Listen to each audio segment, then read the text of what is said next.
I think the best story of this team is all the questions was around their pitching staff and their rotation. Didn't go out and get a huge free agency arm. They got Lucas Giolito, but then he goes down with an injury. When you look at this starting rotation, and keep in mind too, Garrett Whitlock went down early in the season as well. Who do you has been the best starting pitcher for the Red Sox? It's got to be Brennan Bernardino. Just kidding. He's been the opener a couple of times. I have a feeling his name will come up a little bit later.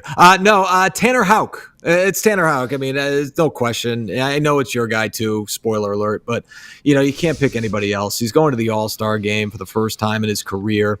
This is a player, or pitcher rather, who, came up and, man, he had some nasty stuff. You look at him, and he got the nickname, the right-handed Chris Sale, right? Because when you got called up, you're seeing the same sort of arm action, you're seeing the same sort of nasty stuff, slider-wise. You see, the fastball was good. It wasn't quite Chris Sale, but everything moved, a ton of movement. Now, when you have a ton of movement, there could be an issue with control. And that was one of the issues with Tanner Houck early on was, trying to harness all of those things, trying to get it in the strike zone because, when a guy like that, is nasty, that's great, but you need to throw strikes at the end of the day. Otherwise, the hitters are just going to spit on certain pitches. So then there was a discussion about, is this guy a starter or a reliever? Because he'd come out of the pen, he'd give you a couple innings and he was lights out. He even filled in, in a closer's role for the Red Sox at one point, and he was pretty nasty in that regard. He had trouble third time through the order. That was the big thing. If you look at the metrics, you would see he was pretty nasty, a couple of times through. And then you get to that fifth inning, the lineup turns over for a third time, and all of a sudden those numbers just exploded. But this year, he has really figured it out. He made some mechanical adjustments, and if you look it up, you can find Lenny DiNardo's breakdown of what's different with Tanner Houck. He did a great breakdown on the pregame show earlier this year. Just a minor tweak, and we had talked about it earlier, right? With Craig Breslow, obviously Andrew Bailey, but you also have an entire different pitching department. Director of pitching development is Justin Willard. They've identified a number of things, with Houck and others that have made them better. And he has just been lights out. His most recent performance against the A's, you're like, it's the Oakland A's. Well, still, I mean, he's been consistent. He's been consistent. 6 shutout innings, his 5th scoreless appearance of the year, a 2.54 ERA. He's in the Cy Young conversation. It's gonna be interesting though with him because he's gonna reach a certain point where he's gonna have the career high in innings, and we'll see how he handles that. But right now, he's one of the best pitchers in all of baseball. It's been a lot of fun to watch, and it's great to see him go to the All-Star game. You got 3 guys selected to the All-Star game, all homegrown talent, and to see somebody, a homegrown talent on the pitching side for the Red Sox is a beautiful thing. Yeah, Tanner Houck stepped in, and he has been the guy for the Red Sox as their ace, as their starting pitcher this season, which they desperately needed. And Adam, with everything you went through, and you were spot on with it all, he finished last season with a 5 ERA. He's a 2.54 ERA this season, a 1.03 whip, and he has been the dude. His sinker, ton of vertical movement, one of the best in all Major League Baseball. Go to Baseball Savant and watch it. If it's blue, it's bad. If it's red, it's good. A lot of red in his sinker, a lot of red in his slider as well.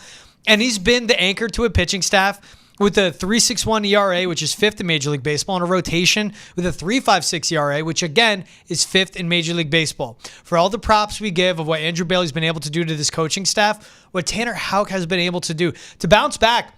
When he went down with that face fracture last season after taking a hit right off the face, right back at him in that Yankees series, it was a question of would he ever be able to return to being the starting pitcher he was or the pitcher he was at all? Because who knows how that can affect anybody. And he's just come in and been the dude for this team. And there's that presence you have. Whenever you get the ball in his hands, whatever game may be, how big it is, he has pulled through for them. Adam, I just want to extend the Tanner Houck convo a little bit more. What have you seen, went through the numbers and we know what Andrew Bailey, the effect has, but what have you seen change for him to change from that guy last year with that 5 ERA to the guy this year who is one of the best pitchers? And like you said, could be in the Cy Young conversation when it's all said and done after 162 games have come and gone. Control. I mean, that's what it is. Throwing secondary pitches for strikes, and I think that's been one of the biggest reasons for his success is that, if a guy can't control certain pitches, the hitters are going to, they're going to be wise to that. Right. And they're going to say, all right, you know what? He can't throw a slider for strikes. He can't throw a splitter for strikes. I'm just going to sit on that sinker. And that's what we've seen really, with Brian Bayo at times, where he can't throw, he doesn't have the command. And so you've seen that 97, 98 mile an hour sinker. The batting average against on that is like 350 or something like that at this point. The reason for that is not because it's necessarily a bad pitch. It's because it's the only one, he's throwing for strikes consistently. And that was the issue with Tanner Houck.